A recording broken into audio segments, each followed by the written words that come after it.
All right, just a quick video about creating a template in Luna. Seen a couple chats on Facebook user groups and whatnot. Folks not really seeing the template rather. So let me just give you a quick breakdown of creating one. So what I've done here is created just a really basic mix template. So on the left side here, my drums, two, my synths, my instrumentals, my samples, my bass. And then all over here are basically all of the buses that these feed into. So if I add more than just two drums eventually, as your track grows, you add more stuff. What's nice about it is you can hit the spill on the bus and only see the channels that are assigned to it. So anyways, what I've done is, as you see, created my groups. I set all my outputs up. So you can see drums going to drum bus, synth bus, instrument bus, etc. Okay. So now I got all my submixes set up, or my drums sending into my submix rather. So in this case, as you see, I don't have anything set on there yet except for just my extensions. So I really like the Oxide. I know there's Studer and Oxide, and Studer's great also. But I don't know, just for starting, for some reason, the Oxide just really does it for me. I dig it a lot. Set up the ATR02. And then I only have the Neve summing, not the API. So that's what I set right off the bat. Now, for me, I use very similar inserts for most of my mixes to start. So what I'm going to do is I'm going to add those inserts that I typically use when I first start my mixing process. So for me, I'm going to add, and as you go through and start using these, you can star them as favorites. When I say these, I'm referring to your plugins. So for me, I'm going to add the ones that I use most often. So in console. Okay, and you see, since I have these as grouped, it added it to both. And then what I'm going to do for my next insert, for me again, console 1. So these are the things that I use most often. So what I'm going to do here is, now that I know that I want these on the rest of my mix, I'm going to say copy, inserts, and then I'm going to start going down. Paste, paste. Oop. And you can drag. And I use these on my buses too.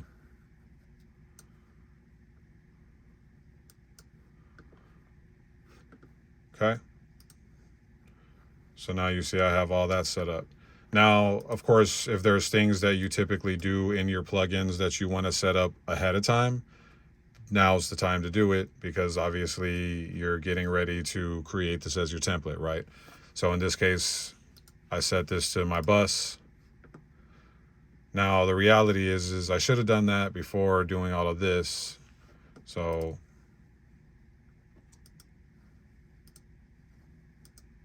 let me remove.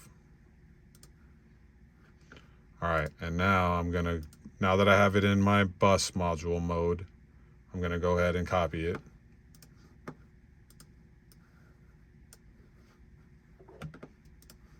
All right. So that's pretty standard. And then for my final piece here, I always have, now I'm not necessarily limiting. I just throw this on there. I like the metering. I think it functions well. But I am kind of a top-down mixer a lot of times. So, I kind of start with a general layout and then go from there.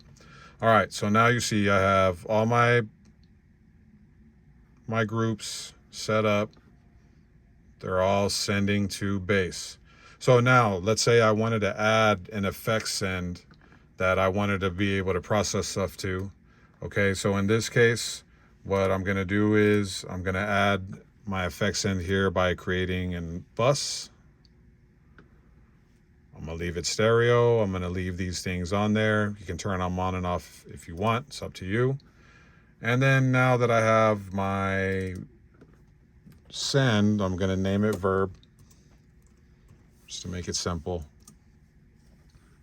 And in this case, of course, add your reverb of choice. I'm just going to add this Stardust because I use it a lot. And a lot of times I'll EQ the signal coming in, so I'll throw some Q3 in front of it.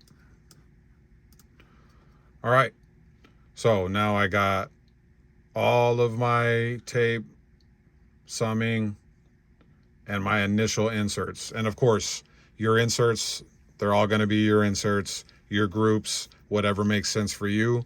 I'm just doing this as a very quick demonstration just to show the concept of building a template, and that way you don't have to start from scratch each time. And then one thing to notice, you know, depending on the sounds and what you're exporting from your other DAWs, you know, my drums, I'm usually rarely doing a mono drum track. I usually have them stereo drums.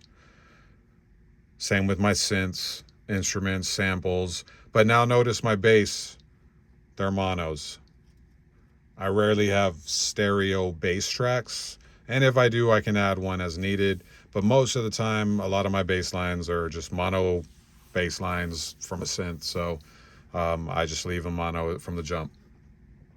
All right, so now we have, excuse me, everything set up for everything that we want to be able to process through right from the beginning and start with. So now I'm going to say File. I'm going to say Save as Template. Get you to the menu over here.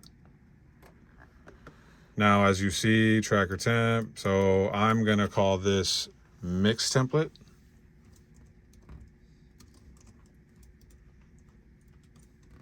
If I could spell. Okay. I'm going to save that.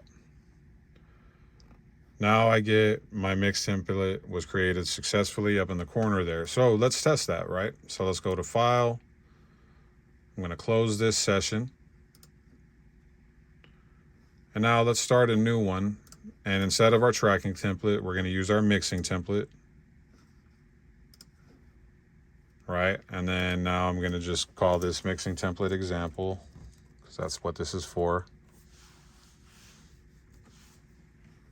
If I could spell again, goodness gracious. All right, mix template example. Let's go ahead and create that.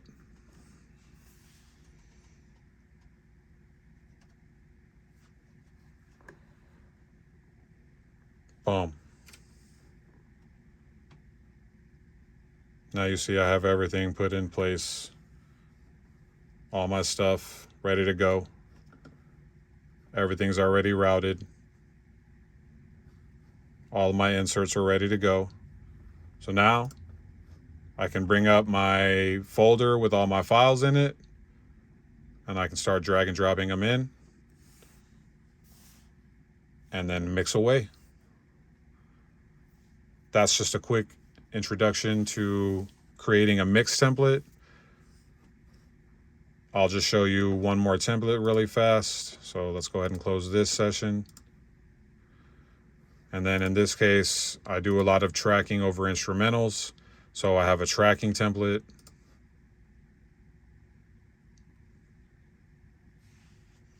And let's say tracking template example. Let's create it.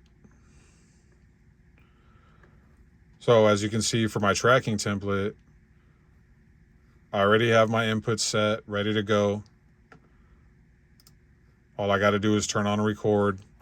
It's already got my typical processors that I record with.